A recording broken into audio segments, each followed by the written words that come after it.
What's up, YouTube? Good morning. Welcome back. How are you? So I just got a little frustrated working on this Acura over here that another installer worked on that I need to address some issues.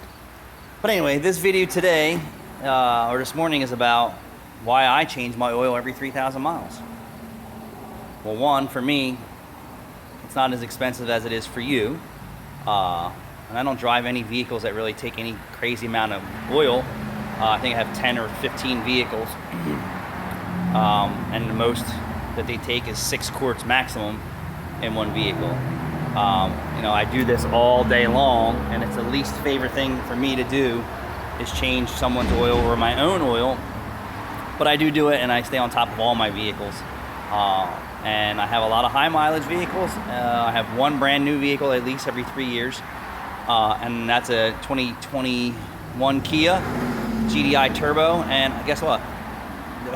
Kia recommends changing it 8 or 10,000 miles, whatever it is. I don't. I do it at 3,000 miles.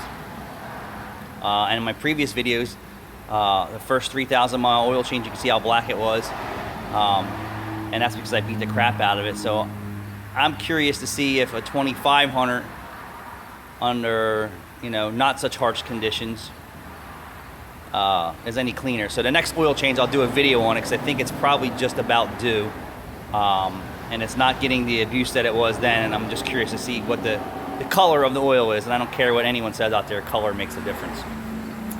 So this is my oil drain bucket, and all we do with these cars is drain oil into them, and maybe some antifreeze. We don't do a lot of transmission services or diff services, but I'm gonna just lift up the pad so you can see the dirt and grime. All right, so let's just go up a little bit further. So I have double pad inside of here. And then let's go down another layer. So look at the sludge inside this oil pan. So look, I have a screen up here, right? Catching all the shit going through it. And then I have another screen in here, okay? But the meat and potatoes is, look at all the slime that's in the bottom of the bucket there. Nothing else goes in here. We don't put exhaust systems in here. We don't put anything else in here.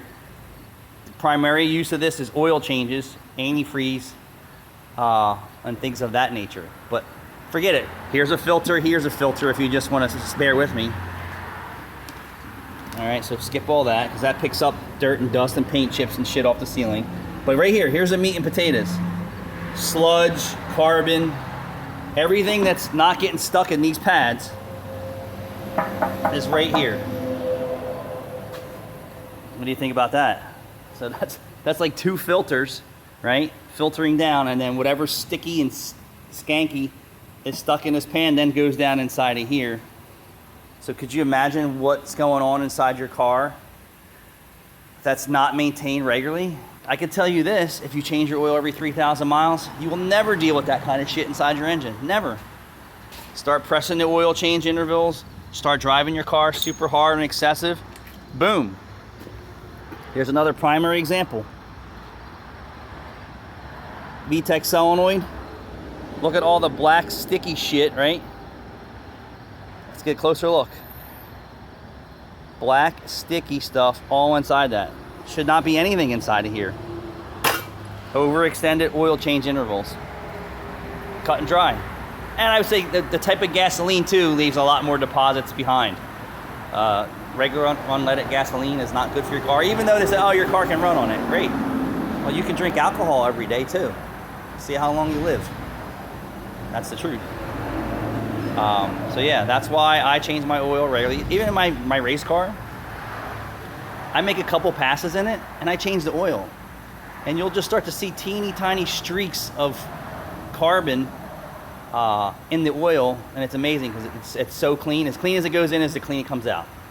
Am I wasting oil? Probably, but I don't give a shit. It's cheaper than a $10,000 or $20,000 motor.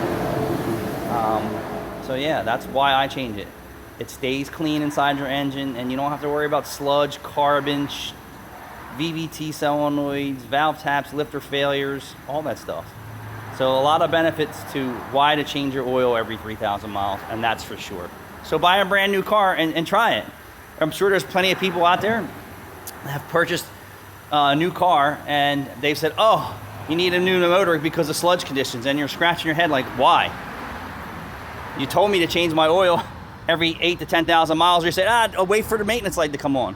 And now it's at 60,000 miles and you need a motor. Whose fault is that? Not the customer's fault, unless they weren't following some of the directions of them. But I guarantee you this, if the dealership said change your oil every 3,000 miles and you didn't, and then you came in for oil sludge problems, yeah, that's your own fault. So they're all lying to you, change your oil sooner than later. It's a little bit more costly, but it's cheaper than buying a new car and a new engine. I mean, today's engines should no problem do 300K if they're maintained properly, but not by the maintenance schedules that these manufacturers have set in place for you. Thanks for watching.